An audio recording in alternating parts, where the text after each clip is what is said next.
Hey everybody, thank you for watching True Crime Time. I have another exclusive investigation video for you tonight.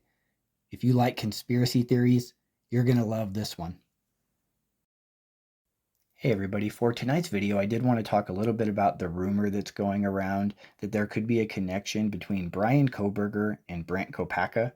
Now if you're not aware, Brent Kopacka is the person who was involved in the shooting at Washington State University on the evening of December 14th into the early morning hours of December 15th. This is the shooting that Bryan and his dad were referencing when they were talking to the sheriff and the state trooper that had pulled them over in Indiana.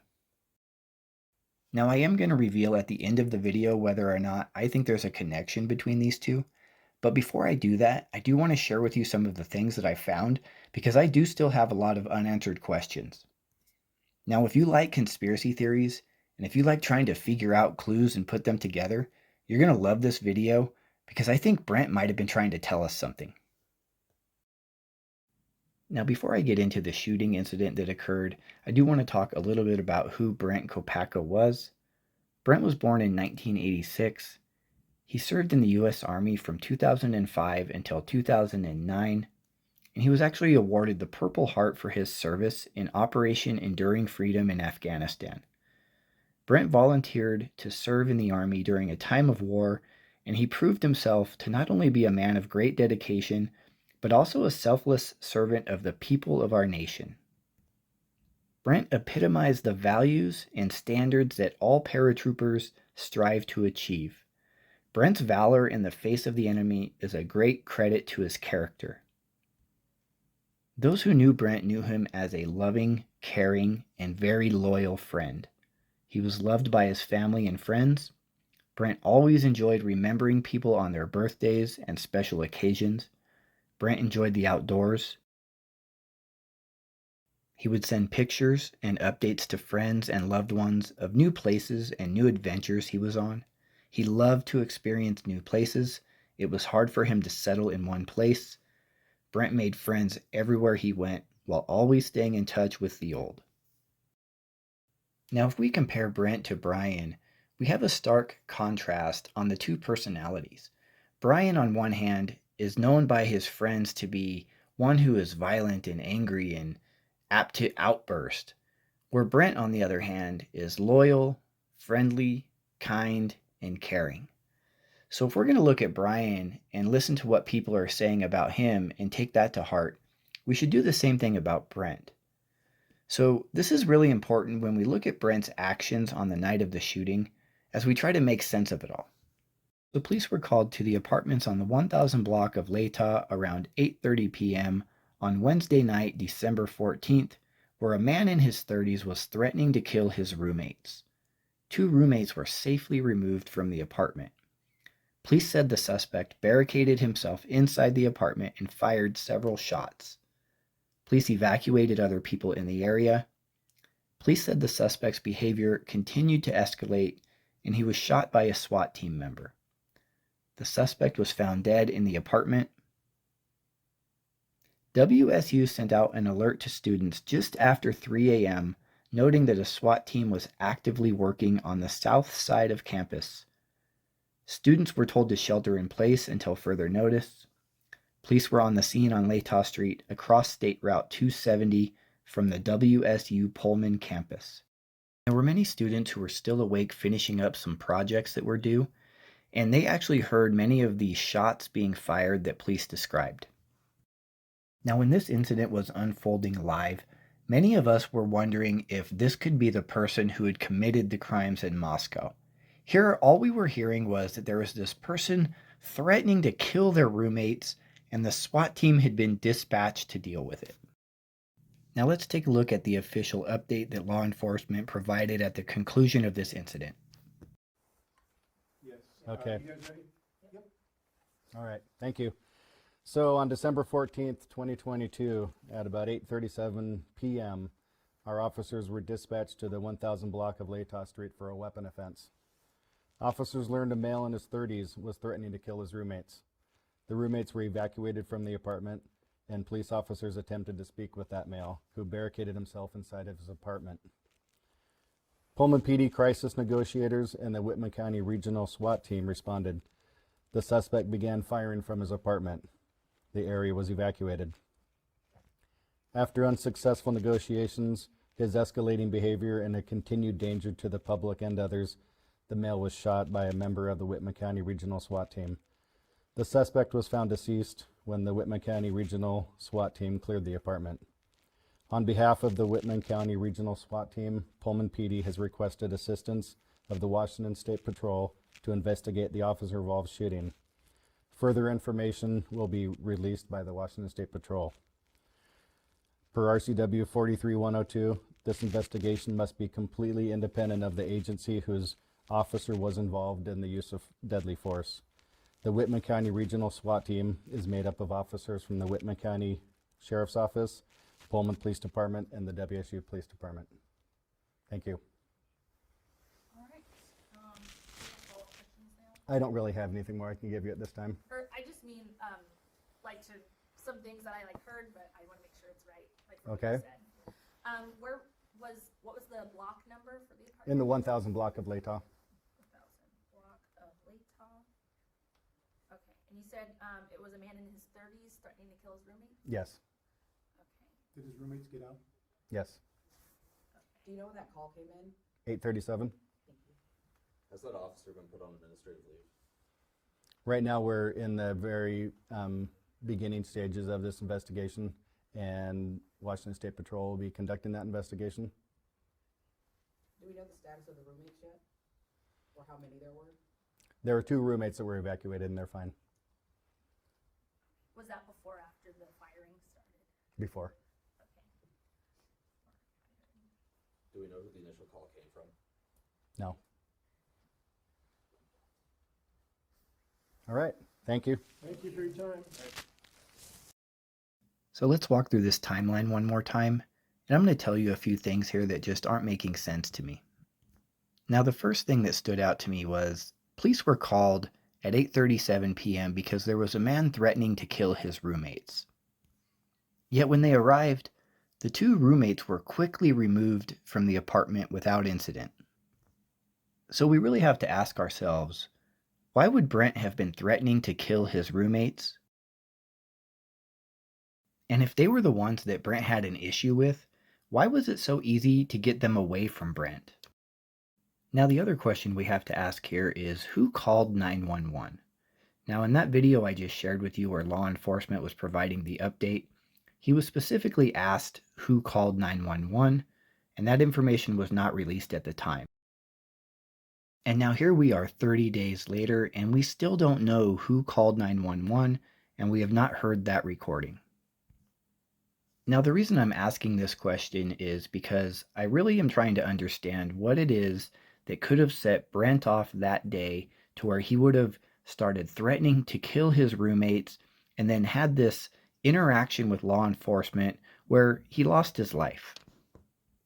Now, there's been a lot of reports that Brent was suffering from PTSD. Now, that could very well be the case, but I do have to ask you, when is the last time you heard of somebody snapping in this way and starting to threaten people that he knew, friends, people who were close to him, just out of the blue because of PTSD? There had to have been some sort of trigger that caused Brent to wake up that day or caused Brent that evening to act this way.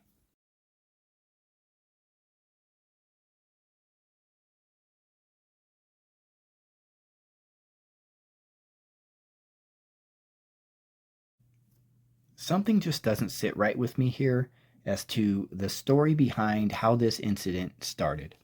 There's one more thing that just doesn't make sense to me regarding this whole story. It says here that the shooting began around 2:15 in the morning, yet an alert wasn't sent to students until 3 a.m. to shelter in place. Why would they have waited 45 minutes to alert students that shooting was going on in these apartments? Keep in mind, in today's world with school shootings across the country, here we have one unfolding right across the street from WSU, and we have a 45-minute delay before students are notified. Now, what this tells me is There was a strong confidence that they knew there was not a threat to the public. However, the reason they were called was because this person was threatening people of the public. Another thing that just isn't sitting right with me about this whole incident is we have heard nothing since this happened about what was found in the apartment, what the motive was for Brent to start threatening his roommates. Really, any details whatsoever about this incident have been completely under wraps. This whole situation, in my opinion, reeks of a cover-up. If this is an isolated incident that's been resolved, and there's no connection to the Moscow case, why haven't we heard anything about it since? Any other case like this across the country, we would be hearing updates and more information about what happened and why.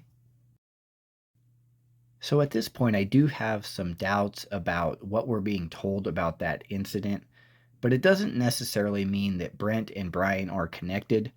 So I decided to look into Brent a little bit more to see if I could learn more about him and see if there was anything out there that might be connected. That incident unfolded on the morning of December 15th, and just a few hours later, Bryan and his dad were pulled over in Indiana by state troopers and questioned about where they were heading, and they proceeded to bring up this shooting to law enforcement in great detail, wanting to discuss it. I do believe that Bryan was getting alerts on his phone because he is tied to WSU, so it's my assumption that he was following this as it unfolded from the night before. So I just did some searches on Brent, and there's really not a lot out there online. It seems like everything's been deleted. There is an old Facebook page, not this one, but another one with a different picture of him. It looks like it's probably 6 or 7 years old. This one here I came across through just kind of like a third-party site when I did a search, and it, for whatever reason, this one came up, and this one actually was deleted today. I went to go back into it to make this video, and it's not even online anymore. Luckily, I got screenshots of it all, so I can still share it with you. But this was the main thing that I came across that was really interesting and unusual to me. So I wanted to share it with everybody so that we could look at it together and see if anything jumps out. There might be a clue that one of you sees that I'm not seeing, and I'd really like to hear what you think about this, and maybe we can figure this one out together. All right, well, let's take a look at the Facebook page together. Again, this is just what I found online. I'm just sharing it with you. I don't know the answer to all of these puzzle pieces, and that's kind of why I want to get everybody else's thoughts on this. But the pictures we have to work with are kind of what we're looking at here. We have his profile pic, his background picture. We have this Grim Reaper face. We have this lion picture with the quote that says, "The truth is like a lion. You don't have to defend it. Let it loose. It will defend itself." We have this picture here of this kind of unusual kaleidoscope thing, a close-up of what appears to be his eye. And then we have these GPS coordinates picture. All right, so the first picture here is the close-up of the eye, and it's captioned ICU2, and C is spelled SEA. So I'm not quite sure what the meaning is behind that. It does make me think of somebody looking into the camera of their phone as if somebody were watching them and saying back to them ICU2. So I guess that's kind of my thought on this picture on what a possible meaning could be behind it. Of course, the Grim Reaper face signifies death in most cases. Now, a lot of people just like the Grim Reaper face. Also, people get tattoos of this, but there is typically a tie to death in one way or another when you talk about the Grim Reaper face. Not sure what that means individually on this picture or if it's connected to the other pictures, but this was one of the 5 pictures that was on there. Next, we have this unusual kaleidoscope picture. I looked at this picture for a long time, trying to see if anything jumped out to me. The only thing I really noticed was it does almost look like these little blue things are knives. Maybe I'm overthinking it, but there's these 6 knives that are kind of in the center of it. But other than that, looked like maybe a little bit of a face up here. But I wasn't seeing a whole lot in here. Let me know if anybody else knows where this picture's from, or if you're seeing something in here that I'm not. Here's a little bit more of a close-up of kind of what looks like a face image here, and then the knife shapes. I did tell you, everybody, at the beginning that this one was a little bit of a conspiracy video. Next, we have the background picture here, which looks to be an electron shell, and in the background there's a description here of radium, kind of describing the makeup of it. It looks like it comes from Wikipedia or something like that. A lot of numbers and things in here, so there could definitely be some sort of hidden message there. Then we have the GPS coordinates. Again, this was posted here on the image on the left. The image on the right here is the distance from Pullman, Washington to where those coordinates are located. So it's a drive of about 15 hours. Now, of course, when I saw this, I think to myself, whoa, could that be where evidence is hidden, or could there be some clue there that connects all of this together? I don't know if anybody lives in California and is near that location. I wouldn't suggest going there, but you might want to see if anybody knows about that location and knows what might be over there.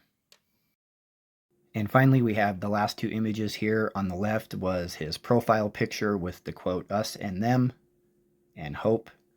And then on the right here, we have the quote, "truth is like a lion. You don't have to defend it. Let it loose, it will defend itself." So these are the pictures that we have to work with. There was one other thing that came back when I searched for Brent, and that was some old email addresses.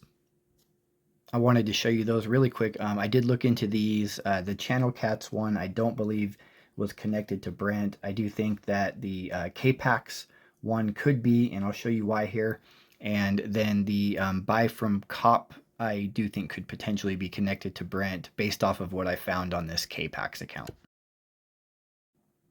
Now, in my process of trying to validate those email addresses and connecting them to Brent, I did actually uncover this old YouTube video that was posted 13 years ago. So this would have been right around 2009 or 2010, which would have been right after Brent got out of the military.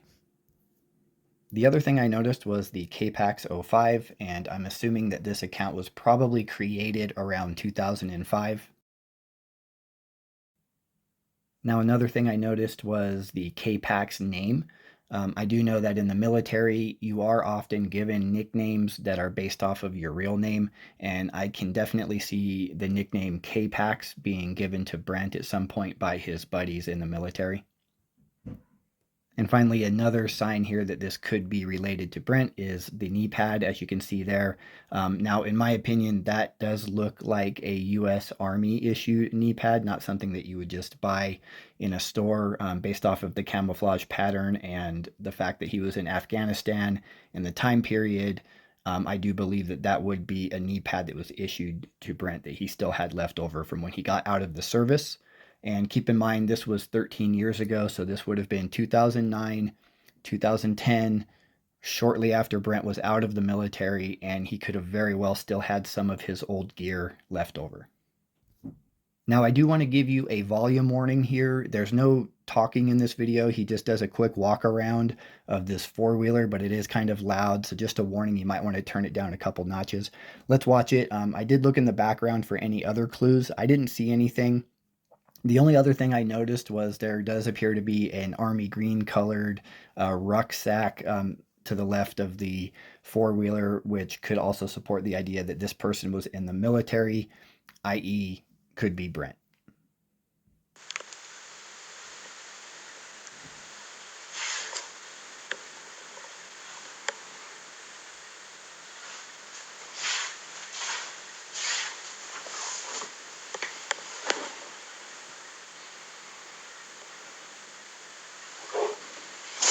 Trust me, I was looking in the background for a K-bar sitting on the counter. This video is a bit old though, so...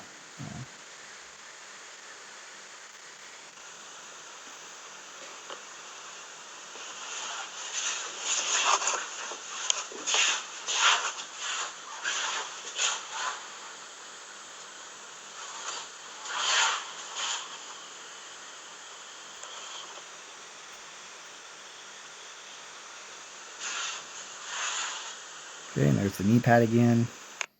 And that's it. So like I mentioned, there's not a whole lot out there online about Brent right now. These were the things I could dig up.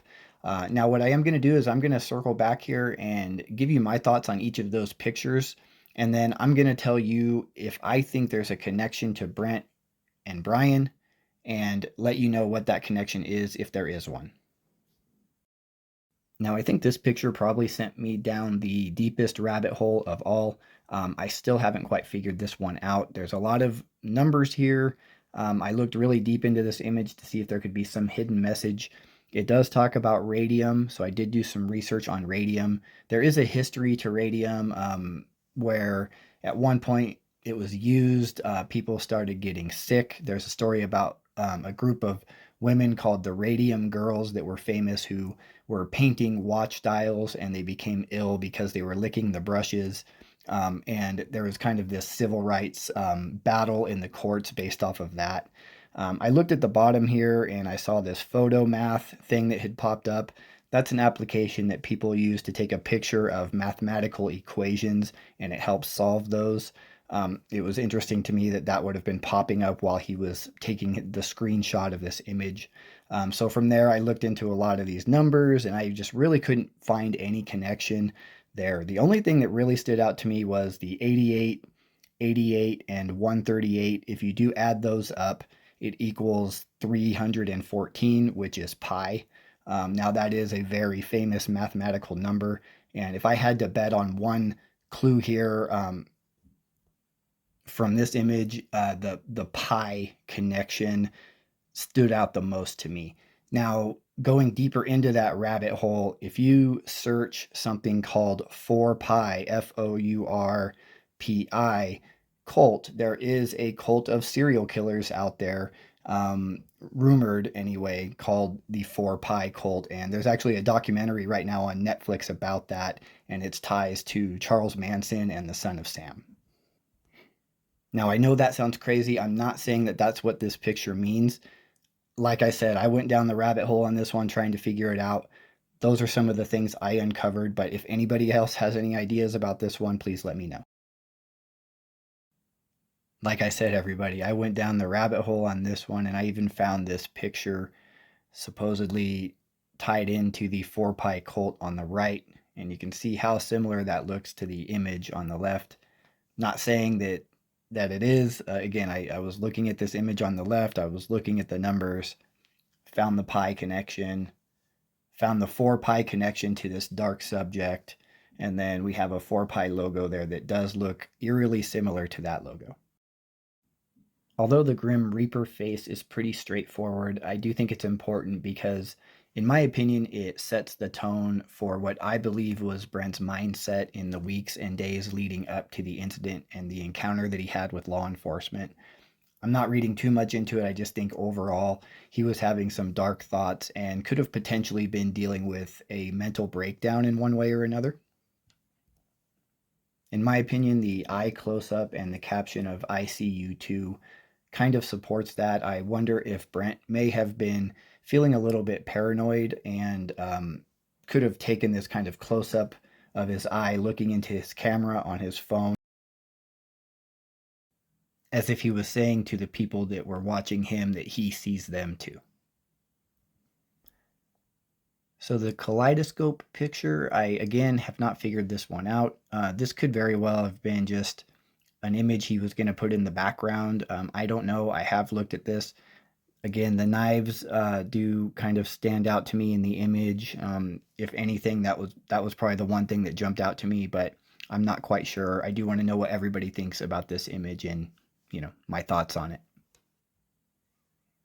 Now, the GPS coordinate picture is interesting.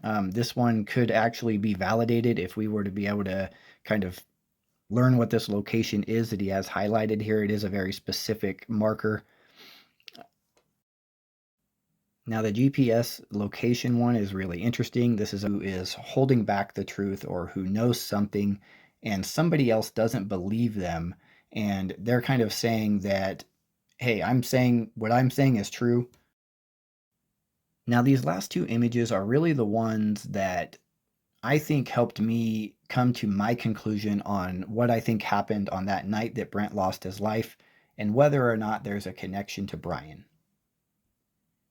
The quote on the right where it's talking about the truth is like a lion, you don't have to defend it, in my opinion, would be posted by somebody who is telling somebody what they feel to be is the truth, and that person who they're telling it is not believing them or is not trusting that it's true.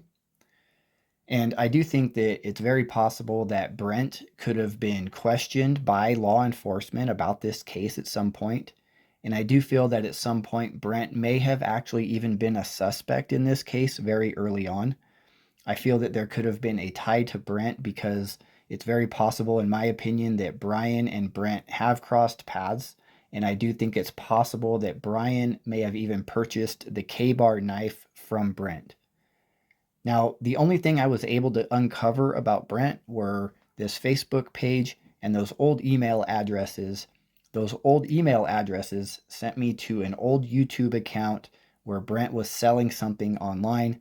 And then there's another email address that says buy from cop.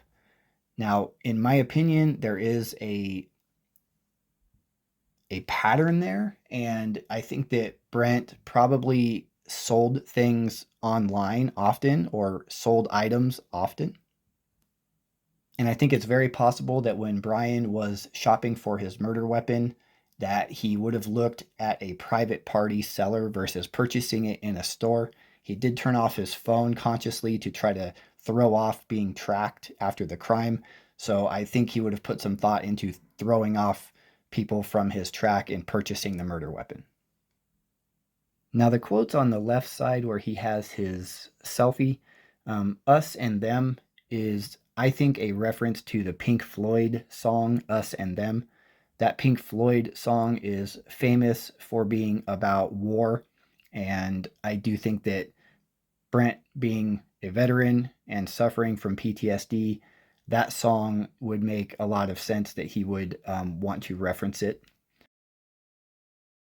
And now, keeping that same train of thought on the music theme here from this caption, there is also a song called Hope by Xxxtentacion. I'm not sure if I'm saying it right, but that song is actually about the Parkland shootings, and I don't think that that's necessarily why Brent would have liked it, but I do think that the lyrics of that song could very well appeal to Brent, and that particular artist was well known and kind of had this following because he did sing a lot about dealing with depression and things like that.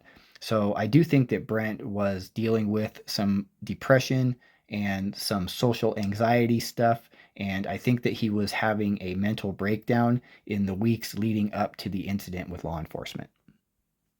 I am going to link that song down below so you can check it out after the video. I do think it's more powerful if you actually listen to the song rather than just reading the lyrics. And that kind of threw me off because I just read the lyrics at first looking for a connection and I didn't find it. But then when I actually played the song, it really hit me as to how powerful that song was. And I do think that that is what Brent was trying to tell us here. He was referencing these two particular songs. So here's my take on the Brent and Bryan connection. I do think that it's very possible that Bryan may have purchased the murder weapon from Brent. Now, I do want to be very clear. I do not in any way think that Brent is associated with these crimes. I think that Brent would have sold this to Bryan completely unaware of what Bryan's intentions were with that weapon. I think in the process of law enforcement's investigation, they were led to Brent, and I do think that it's possible law enforcement even questioned Brent at some point, and I think that that might have started pushing Brent over the edge. Now, I was having a hard time figuring out what would have triggered Brent to do what he did on that evening, and there was this story where he was threatening the roommates that just wasn't sitting right with me.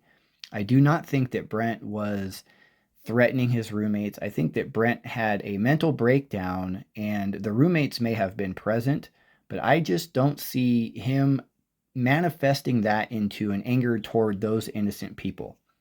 Brent was a protector of people. Brent is a war hero. Brent is a loyal friend. Brent is liked and loved by all, and Brent loves other people as well. I do not think Brent is connected to the crime in any way other than he may have unknowingly sold that K-bar to Bryan. I think it's very possible that law enforcement was even following Brent or tracking Brent, and he may have been feeling that pressure that could have pushed him to posting that picture of the close-up of the eye. I do feel that Brent maybe had told law enforcement the truth, and maybe they weren't quite believing it, or they were pushing him for more information, and he would have posted this lion picture to try to say, look, just tell the truth, it'll defend itself. I think he was dealing with some dark thoughts, but I don't think those dark thoughts were with the intent to harm other people. I think Brent was dealing with his own personal issues, and I think he may have been tied up and got caught up in this case just because he innocently sold a knife to a person, and then that person ended up doing what they did with that weapon. Remember, the police did not treat this like a normal school shooting. Here, this started at 8:37, a man with a gun threatening his roommates. They arrive, and between 8:30 and 2:15, there's negotiations. Shooting starts at 2:15, and another 45 minutes goes by before students are notified to shelter in place. This tells me that law enforcement knew what was going on, they knew what Brent's motive was, and they had the situation under control for the most part. They knew that this wasn't somebody who was going out and was going to start opening fire on innocent people. I think Bryan was keeping close tabs on that incident. I think he was alerted on his phone when it was unfolding.